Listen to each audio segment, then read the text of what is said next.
Long before statistics were counted or lifespans compared, Japan quietly revealed a paradox written into everyday life. Men worked harder, endured longer hours, carried heavier silence, yet left the world earlier than the women beside them.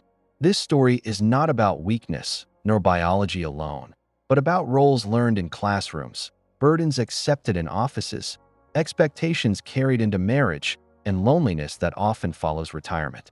While Japanese women live longer lives rooted in community and continuity, men often move through rigid paths that narrow with age. To understand why Japanese men die earlier, we must follow the full arc of life itself, from boyhood to old age, and listen to what is rarely said aloud. From the moment Japanese boys enter school, life quietly assigns them weight before it grants them voice. Classrooms reward endurance more than expression, silence more than vulnerability, and perseverance over emotional release. Boys are taught to gambaru, to endure without complaint, to carry responsibility early, and to see restraint as maturity rather than limitation. Tears are not forbidden, but they are gently discouraged, treated as something to outgrow quickly. By adolescence, many boys learn that strength is measured by how little they reveal, how steadily they perform, and how reliably they shoulder pressure. This early conditioning does not come from cruelty, but from a cultural belief that stability depends on self-control, and that men must become the quiet pillars holding everything else upright. School life reinforces this expectation with precision. Long academic hours, entrance exam pressure, strict hierarchies, and constant comparison teach boys that value comes from output and obedience.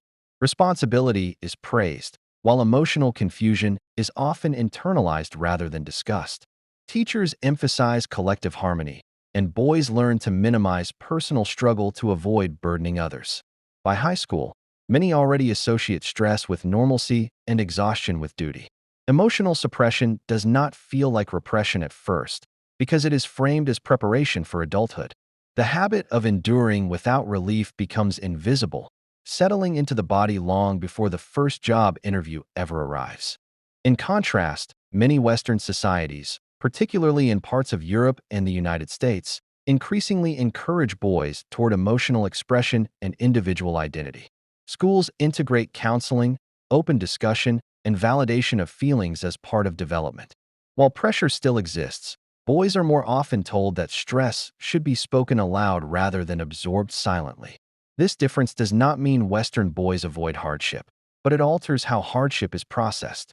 In Japan, endurance becomes internal architecture, while in the West, expression becomes a coping tool. The gap in life expectancy does not begin in old age or illness. It begins quietly here, in childhood, where boys learn not only how to work, but how to suffer.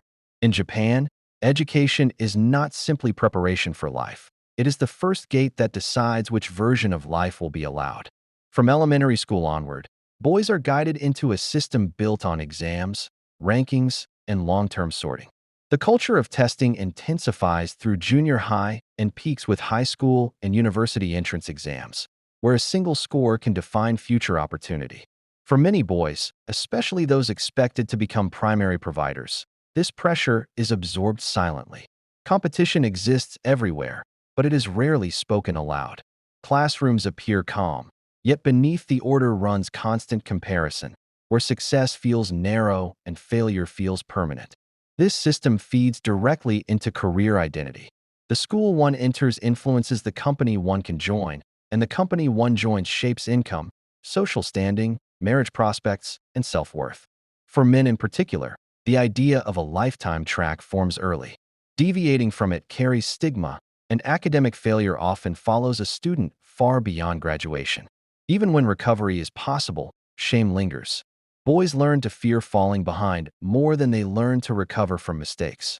Stress becomes normalized, framed as necessary discipline rather than a warning sign. Over time, pressure stops feeling temporary and begins to feel like a permanent condition of being male. By contrast, many Western education systems, particularly in Europe and the United States, emphasize flexibility and second chances. Changing majors, taking gap years, switching careers, or returning to education later in life is socially acceptable and often encouraged. Failure is more frequently framed as experience rather than identity. While competition and inequality still exist, the psychological cost of falling off one path is lower. In Japan, the education-to-career pipeline narrows early, and men are expected to walk it without hesitation. This difference matters because stress that cannot be escaped eventually settles into the body. Long before men reach the workplace, their nervous systems have already learned to live under constant pressure, quietly laying the groundwork for earlier decline. In Japan, work does not simply fill hours, it defines existence. Since the post-war Reconstruction era of the late 1940s through the economic boom of the 1950s and 1960s, the figure of the salaryman was elevated into a national symbol of stability and honor.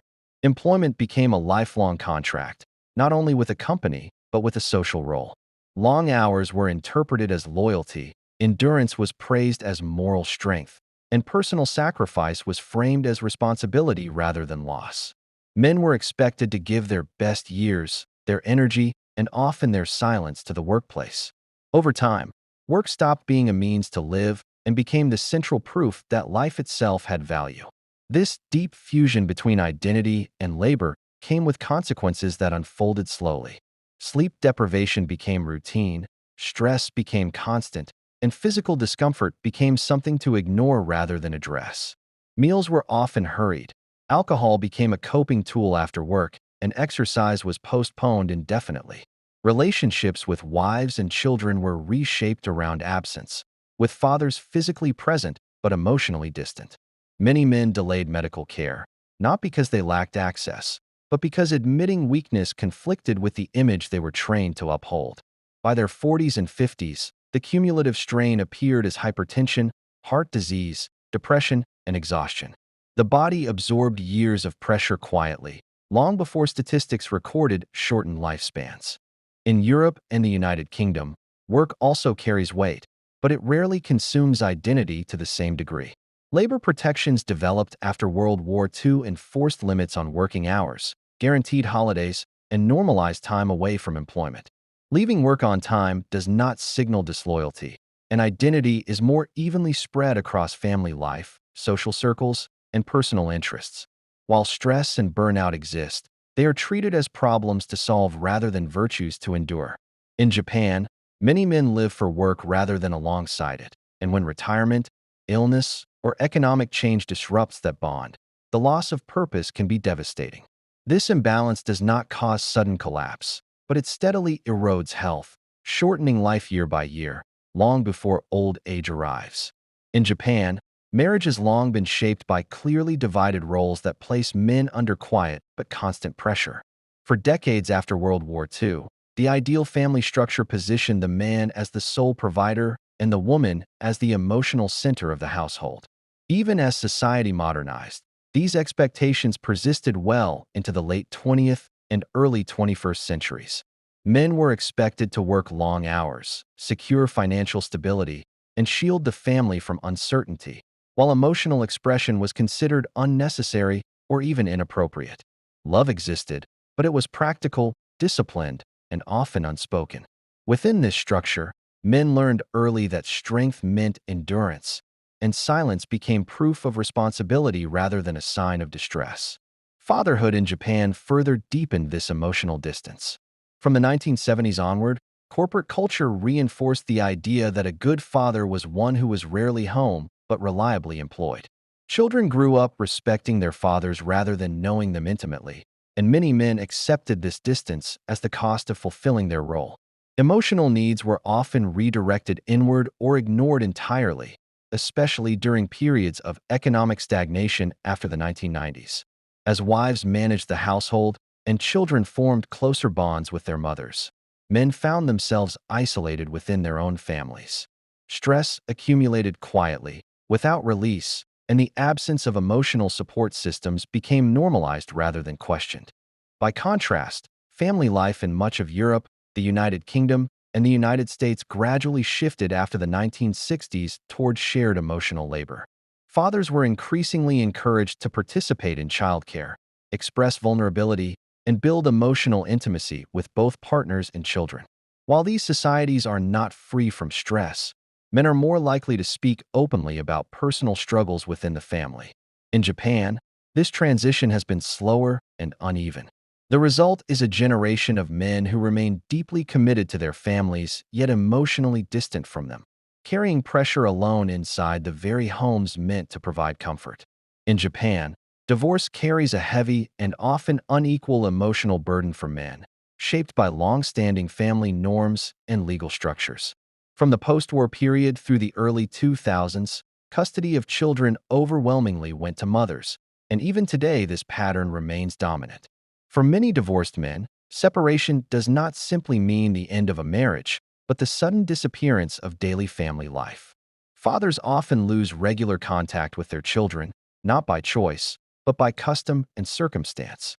The home that once defined their role vanishes overnight, leaving behind silence, financial obligation, and a profound sense of personal failure that is rarely discussed openly.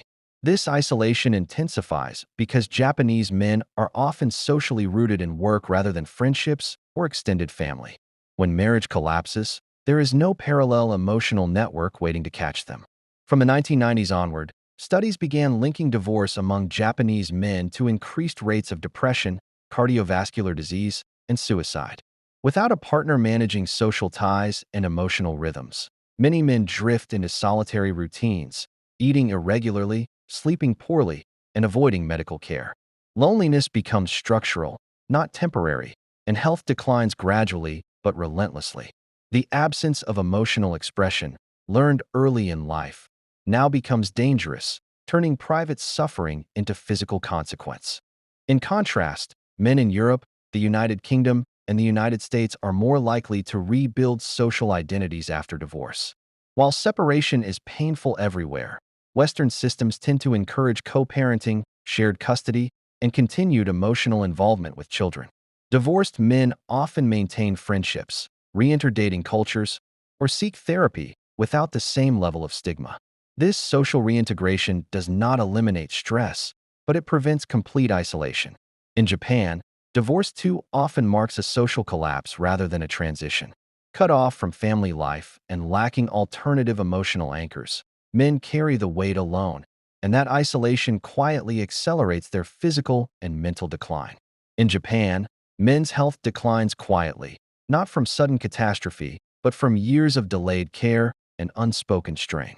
From early adulthood, many men are conditioned to endure discomfort rather than investigate it. Visiting a doctor is often postponed until symptoms interfere with work, and mental health concerns are frequently dismissed as weakness rather than illness. Post-war corporate culture reinforced this silence, rewarding endurance and penalizing absence. By the 1980s and 1990s, this mindset had produced a generation of men who normalized exhaustion, chest pain, insomnia, and anxiety as part of responsibility rather than warning signs. Health became something to sacrifice, not protect. Lifestyle patterns compound this neglect. Japanese men have historically shown higher rates of smoking and alcohol consumption than women, especially during the peak salaryman decades from the 1960s through the early 2000s. Long work hours encouraged late-night drinking as social obligation, while stress-related illnesses such as hypertension, stroke, and heart disease steadily increased. Women, by contrast, were more likely to maintain preventive routines, attend regular checkups, and seek treatment earlier. They managed family health schedules and applied the same vigilance to themselves. This behavioral gap, not biology, widened life expectancy year by year, turning small daily choices into long-term outcomes. In Europe, the UK, and the United States, male health neglect has existed too, but recent decades have pushed a gradual shift. Workplace wellness programs, public mental health campaigns, and changing norms around therapy have encouraged men to seek help earlier. While stigma remains, it is increasingly challenged rather than reinforced. In Japan, progress has been slower. Mental health care is still underutilized, and preventative behavior among men lags behind awareness. Longevity, in this context, is not written in genes but practiced through habits. Women live longer not because they are spared stress, but because they respond to it sooner. Men, taught to remain silent, often arrive too late. For many Japanese men, retirement is not experienced as freedom but as a sudden rupture in identity. From the post-war era of the 1950s through the economic peak of the 1980s, men were raised to believe that work was not simply a job, but the core of existence itself. Status, routine, friendships, and self-worth were all organized around the company. When mandatory retirement arrives, often between the ages of 60 and 65, that structure collapses overnight. The morning train disappears, the uniform is folded away, and time stretches without direction. What once felt like discipline becomes disorientation, and the body, ignored for decades in service of endurance, begins to speak through fatigue, illness, and decline. Financial anxiety compounds this collapse even when savings are sufficient.